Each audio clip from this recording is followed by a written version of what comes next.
Saúde, amados irmãos, na gloriosa paz do Senhor Jesus, amém? Glorificado seja o nome do Senhor, que tem usado da sua misericórdia, e é por isso que nós não somos consumidos. Quero saudar todos os amados irmãos com a glória, com a graça, com a prosperidade de Deus. Paz, saúde e prosperidade a todos. O Senhor é Deus galardeador e Ele abençoa todos aqueles que o buscam e o busca de coração inteiro voltado a Ele. Estamos hoje num feriado na nossa cidade, né? Brasília está fazendo mais um aniversário, né? Se uniu com já o feriado da Páscoa, não é mesmo? E tempo de refrigério, descanso para muitos, não é? Que estão nas suas casas e certamente de reflexão sobre a morte e ressurreição de Jesus na Páscoa. Páscoa significa passar por cima. Então, no hebraico é pessa, né? Passar por cima. Deus, com seu infinito amor sobre nós e por nós, manda seu Filho Jesus sobre essa terra, já designado desde a fundação do mundo, para que pudesse salvar e nos religar com Ele novamente, nós que somos descendência de Adão e uma raça caída, não é mesmo? E então, Adão foi o primeiro homem que caiu e Jesus Cristo, o segundo Adão, que completou a obra sem pecar. E levou sobre ele todos os nossos pecados, iniquidades, enfermidades e disse, está consumado. Para que tomemos posse de tudo isso, é necessário crermos. E por que não crer? Se você crê na maldade, na macumba, nos votos contrários à tua vida, por que não crer na palavra de Deus, através de seu Filho Jesus, que ao levar sobre si todas as nossas mazelas, disse, está consumado. Eu creio e sei que você também, pelo poder do Espírito Santo, também pode crer. Gostaria de ler um pedaço, uma porção da palavra que está, aleluias, em Lucas. A ressurreição de Jesus está tanto em Mateus, capítulo 28, do versículo 1 ao 10, como em Marcos, capítulo 16, de 1 a 8, e João, capítulo 20, de 1 a 10. Esses três apóstolos faz menção da ressurreição de Jesus e faz menção das mulheres que foram até o túmulo de Jesus para ali levar substâncias ou para ungir o corpo do Senhor, não é? Então, em Mateus 28, fala que Madalena e outra Maria. Em Marcos 16, fala de Maria Madalena, Maria, mãe de Tiago, e Salomé. E em João se refere apenas a Maria Madalena. Mas nós vemos que a questão dos apóstolos está falando, citando o nome dessas mulheres de Deus que ali estavam, não é? Mostrando, não é? Que estas mulheres, preocupadas com o corpo de Jesus, para ser colocado, né, perfumes para preparar o seu corpo, né, indo lá, encontra uma grande pedra, né, que anteriormente tinham fechado a abertura do túmulo de Jesus, e elas, ao chegarem ali da madrugada do outro dia, do primeiro dia, a pedra está removida. E isso foi surpreendente, porque era uma pedra muito pesada. Ali também foi colocado, para que não houvesse nenhuma dúvida quanto à morte e não ser roubado o corpo de Jesus, uma escolta, não é? Para proteger aquele lugar já selado com uma grande pedra. Mas ao chegarem lá, não encontraram nem a pedra tampando o espaço e nem os guardas que, atemorizados, voltaram, né, para os seus comandantes, contando o que havia acontecido. Então, nesse interim em que elas estão ali, Lucas relata o seguinte: mas no primeiro dia da semana, alta madrugada, foram elas, né? Então vemos que são mais de uma mulher, foram elas ao túmulo, levando os aromas que haviam preparado. Encontraram a pedra removida do sepulcro, mas ao entrarem não acharam o corpo do Senhor Jesus. Aconteceu que, perplexas, novamente no plural, a esse respeito, apareceram 2 varões de vestes resplandecentes. Estando elas possuídas de temor, baixando os olhos para o chão, eles lhes falaram: por que buscai entre os mortos o que vive? Aleluias! Ele não está aqui, mas ressuscitou. Lembrai-vos de como vos preveniu ainda na Galileia, quando disse: importa que o Filho do Homem seja entregue nas mãos dos pecadores e seja crucificado e ressuscite no terceiro dia. Então se lembraram das suas palavras, voltando do túmulo, anunciaram todas estas coisas aos 11 e a todos os mais que lá, que com eles estavam. Glorificado seja o nome do Senhor. Um relato surpreendente, maravilhoso na questão aqui Lucas, mas nós vimos que os 4 evangelhos, os 4 apóstolos relata a ressurreição de Cristo e a presença das mulheres ali, contemplando aquele cenário, né, que não era de desolação, mas de glória, em que anjos falavam com elas que procura entre os mortos o que está vivo. Amados irmãos, então, você não procure entre os mortos aquele que está vivo, aquele que pode te dar a salvação, a libertação, a redenção de sua alma. Muitas vezes nós ficamos profundamente preocupados com situações. Eu sei disso. Eu também, quando vejo certas situações, certas nuvens pairando sobre a minha casa e os meus familiares, eu realmente elevo em oração e peço até ajuda a pessoas que realmente sei que têm compromisso, unção e graça com Deus para também me ajudar nesse processo. É humano, é natural. Mas a quem você deve recorrer? Em oração a Deus.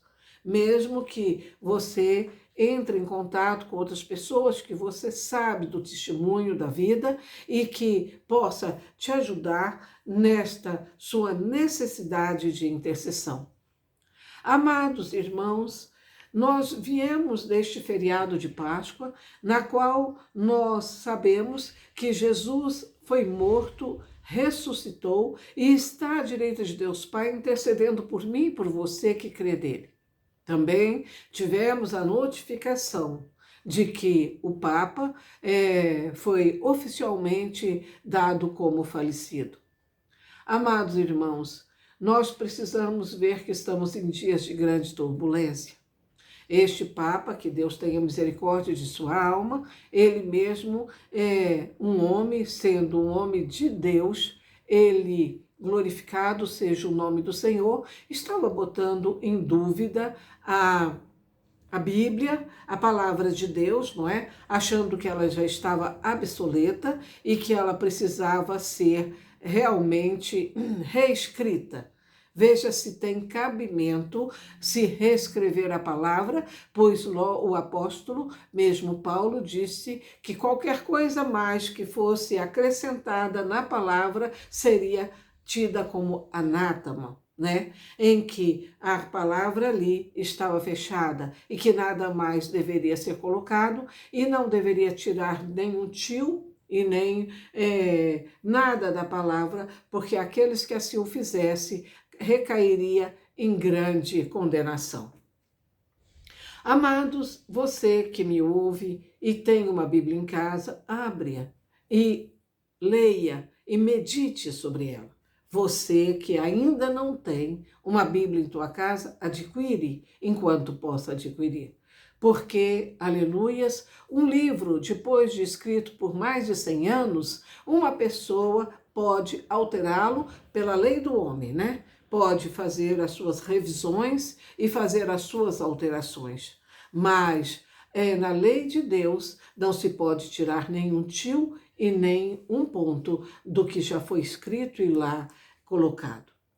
Essa observação que estou falando a você é uma coisa notória que está na rede, não é? E ela realmente não é uma história que estou contando, mas está registrado, não é? As várias falas, né, desse pontífice, né, a respeito da palavra e também dizendo que a cruz, que Jesus foi crucificado, né, foi uma vergonha. É admirável ver um homem que está realmente na frente de um grande ministério fazer uma fala como esta. E nós vemos aqui no livro de Lucas, e como disse, também está em Mateus, Marcos e João. E o anjo falando a essas mulheres, dizendo, aleluia, glória a Deus, por que buscai entre os mortos ao que vive? Ele não está aqui, mas ressuscitou. Lembrai-vos de como vos preveniu. Quem vos preveniu? Jesus, estando ainda na Galileia, quando disse, importa que o Filho do Homem seja entregue nas mãos dos pecadores e seja crucificado e ressuscite no terceiro dia. Então a cruz não foi uma vergonha. A cruz foi aonde foi cravado o meu e o teu pecado, a minha e a tua doença, seja psicológica, seja física, seja espiritual. Então, a cruz não é uma vergonha, mas nós não adoramos um Deus crucificado, mas um Deus ressuscitado, que está à direita de Deus Pai, intercedendo por cada uma das nossas necessidades. Que Deus possa falar profundamente no seu coração. Que Deus possa falar através dos evangelhos a questão da ressurreição de Cristo, não é? Para que você veja que você tem um Deus vivo, que tem boca e fala, olhos e vê, e que as mãos dele não estão encolhidas para te salvar e para te socorrer. E que não houve engano da parte de Deus de mandar o seu filho aqui para que antes da existência do mundo já tivesse sido eleito para que salvasse todos nós. E se nós, algum de nós, com o coração endurecido não formos salvos, não foi porque o sangue de Cristo não o alcançou. Sim, o alcançou, mas ele não aceitou. Porque muitos são chamados e poucos são escolhidos. E por que são poucos escolhidos? Porque todos que são chamados também têm que aceitar. Mas se não aceita o sacrifício de Cristo, não é escolhido. E isso não há de acontecer com você, meu irmão e minha irmã. Porque os evangelhos são claros. Os evangelhos estão aí para todas e quaisquer denominação que se diga cristã. E nele está dizendo que como o Senhor avisou, né, que era necessário que ele morresse crucificado e que ressuscitasse no terceiro dia, como aconteceu. E nós vemos, nos reportando ao Antigo Testamento, quando aquela peste de cobras venenosas matava ali os hebreus, não é? Por conta do pecado. Aí Moisés vai orar e o Senhor dá a orientação para ele, que ele faça uma grande cobra num metal, não é? E coloque numa grande haste e e se estenda ali no meio do arraial, e todos aqueles que mirasse aquela serpente pendurada em uma haste, não é? Seria salvo. Já tipificando a morte do Senhor na cruz, no qual ele, todos nós, nós estamos em 2025 anos depois da morte e ressurreição de Cristo, ao olharmos para a cruz vazia, somos salvos. Então, amados, reflita sobre isso, sobre o passar do Senhor, do anjo do Senhor sobre o Egito, matando todos os primogênitos do Egito, mas os hebreus que colocaram o sangue do cordeiro no portal, né, para que o anjo, quando ali passasse, visse o sangue, não é? Não entrasse naquela casa e não os consumisse, não é? E depois de tudo isso, eles são ordenados pelo Faraó que saem dali, não é? E nós vemos que Deus faz com que realmente os ímpios vejam o seu poder, a sua glória, o seu cuidado para com os seus. E você, que é do Senhor, tenha esta passagem na sua mente de que era necessário que o Senhor fosse crucificado e depois ressuscitado, para que hoje à direita de Deus Pai interceda por você. Receba do Senhor a bênção, receba do Senhor o perdão, receba do Senhor a cura, para que você seja mais que vencedor sobre essa terra. O mundo é mau, mas você tem um grande escudo, que é o nome do Senhor, o sangue do Senhor e as santas escrituras que te esclarecem. Amém? Então, amados irmãos, vamos orar e vamos dar a bênção apostólica, que está em Números, capítulo 6, versículo de 24 a 26, na qual sempre gosto de abençoar a todos. Deus de mistério, Deus de graça, que nós sejamos gratos à tua intervenção na nossa vida, através da vinda do teu Filho Jesus, em qual ele pregou o Evangelho, deixou o caminho aplanado para todos aqueles que não têm o coração endurecido, mas que nele crê, saiba como pisar sobre essa terra, porque é uma terra minada pelo inimigo. Pai, que o Senhor vá de encontro a todos que me ouvem e que eles sintam a segurança de Deus ao lado deles, orientando através da sua santa palavra, através da sua santa escritura, através do nome de Jesus, que é o nome sobre todo nome, e o sacrifício vicário de Deus, através de seu Filho, para levar crevado na cruz os nossos pecados e as nossas necessidades, nas quais só através do sangue poderia ser lavado e liberto. Pai, eu não sei o que essas pessoas passam, mas que elas possam receber de Ti, Senhor, a força, que elas possam receber de Ti a bênção, que elas possam receber de Ti, Senhor, o esclarecimento e viver o tempo que tiverem para ser manifesto sobre essa terra, glorificando o seu santo nome e sendo realmente testemunha, através de suas próprias vidas, do seu poder. Abençoe cada um deles com toda sorte de bênção, repreendendo a fúria do inimigo e os livrando de todo mal, botando as suas mentes cativa à tua palavra, para que eles sejam mais que vencedor em Cristo Jesus. Pai, eu os abençoo com toda sorte de bênção, como está em Números, capítulo 6, versículo de 24 a 26, a sua santa palavra diz assim: o Senhor te abençoe e te guarde. O Senhor faça resplandecer o seu rosto sobre ti e tenha misericórdia de ti. O Senhor sobre ti levante o teu rosto e te dê a paz. E todos que me ouvem, que hão de me ouvir, possa dizer amém. Tenha uma semana profundamente abençoada, que o Senhor fale profundamente em seu coração. Não despreze o sacrifício de Cristo pela tua vida. Viva sobre essa terra com a dignidade de um salvo, de um liberto, e glorifique o nome do Senhor com todas as suas atitudes. Deus seja contigo, agora e sempre, em nome de Jesus Cristo. Amém. Louvado seja o nome do Senhor. Amém, amados? Amém.